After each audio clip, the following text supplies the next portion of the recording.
കുറച്ച് കാലങ്ങൾക്ക് ശേഷം ഒരു ചെറിയ കഥ പറയാൻ വരുവാണ്. ചെറിയ കഥ എന്ന് പറഞ്ഞാൽ ഇത് എല്ലാവരും കേട്ടിട്ടുള്ള കഥകളും നിങ്ങൾ ഒക്കെ സ്കൂളിൽ പഠിച്ചിട്ടുള്ള കഥകളൊക്കെ ആയിരിക്കും. അപ്പം എങ്കിലും ഞാൻ പറയുക ഒരു കഥ. ഗോഡ് സീസ് ദി ട്രൂത്ത്, ഒരു ഇംഗ്ലീഷ് കഥയാണ്. അപ്പോൾ അതിനകത്ത് ഉള്ള കഥാപാത്രങ്ങളെന്ന് പറയുന്നത് മെയിനായിട്ട് ആക്സിനോവ് എന്ന് പറയുന്ന കഥാപാത്രമാണ്, പിന്നെ മക്കാർ സിമിയോണിച്ച്.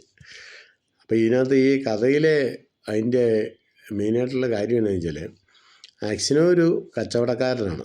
അയാൾ വെനീസിലേക്ക് കച്ചവടത്തിന് പോകാനായിട്ട് രാവിലെ റെഡിയാകുമ്പം ഭാര്യ പറയുവാണ്, നിങ്ങൾ ഇന്ന് പോകണ്ട, കാരണം പോയാൽ അത് ശരിയാകില്ല, പോകണ്ട എന്ന് പറയും.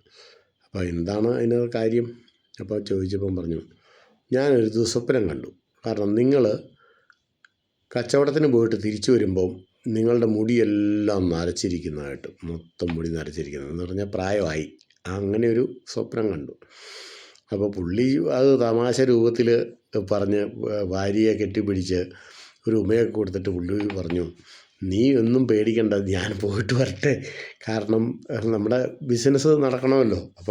അപ്പം ഒരു അവളെ സമാധാനിപ്പിച്ച് പുള്ളി അങ്ങ് പോവുകയാണ്. പോയി അങ്ങനെ ആക്സിനോ യാത്രയ്ക്കുള്ളിൽ ഇങ്ങനെ കുറേ ദൂരം യാത്ര ചെയ്ത് കഴിഞ്ഞപ്പോഴത്തേക്കും പുള്ളിക്ക് സന്ധ്യയായി. അപ്പം പിന്നെ അവിടെ ഒരു സത്രത്തിൽ താമസിക്കാൻ മുറിയെടുത്തു, അവിടെ താമസിച്ചു. രാവിലെ പുള്ളി പോകാനായിട്ട് അവിടെ നിന്ന് എല്ലാ ബാഗും എല്ലാം എടുത്ത് ഈ കുതിരവണ്ടിയിലേക്ക് കയറുമ്പം പോലീസ് വന്നു കഴിഞ്ഞിട്ട് ഇയാളുടെ ബാഗ് പരിശോധിച്ച് കഴിയുമ്പം ബാഗിനകത്ത് രക്തം പുരണ്ട ഒരു കത്തി. അപ്പോൾ പോലീസ് ഇയാളെ അറസ്റ്റ് ചെയ്തുകൊണ്ട് പോയി.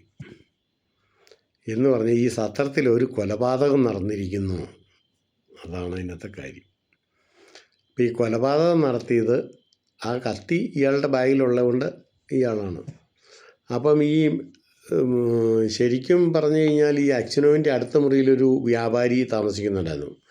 ആ വ്യാപാരിയെ കൊല ചെയ്ത് ആ എല്ലാം കവർന്നുകൊണ്ട് ആരോ പോയിട്ടുണ്ട്.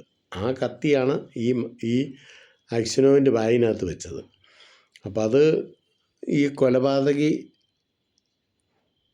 യഥാർത്ഥത്തിൽ അറിഞ്ഞുകൊണ്ട് തന്നെ കൊണ്ടുവന്ന് വെച്ചതാണ് അതിനകത്ത്. ഇയാൾ ജയിലിലായി, കുറേ വർഷങ്ങൾ അങ്ങനെ കടന്നുപോയി.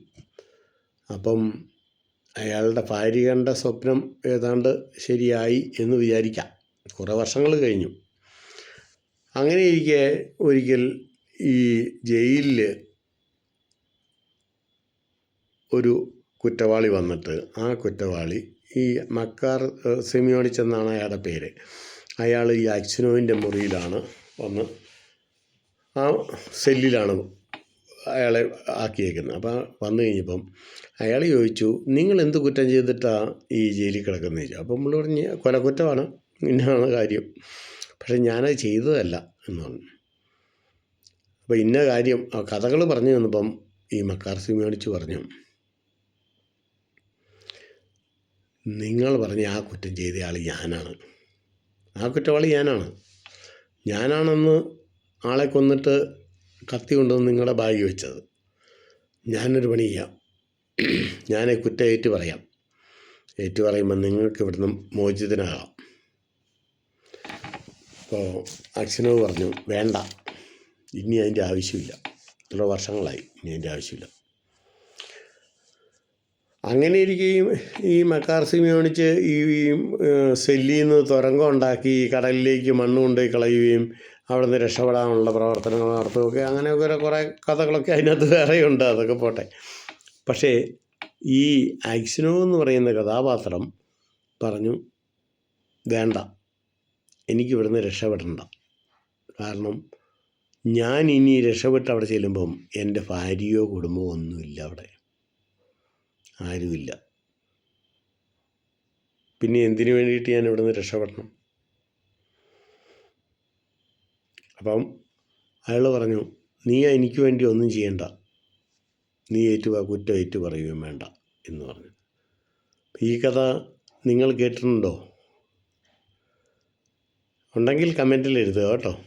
അപ്പം ഞാനിത് ഒരു ഓർമ്മയിൽ എന്ന് പറഞ്ഞാൽ കുറേ വർഷങ്ങൾക്കും ശേഷം എന്ന് പറഞ്ഞാൽ എത്രയോ വർഷങ്ങൾക്ക് മുമ്പ്, എനിക്ക് 62 വയസ്സ്.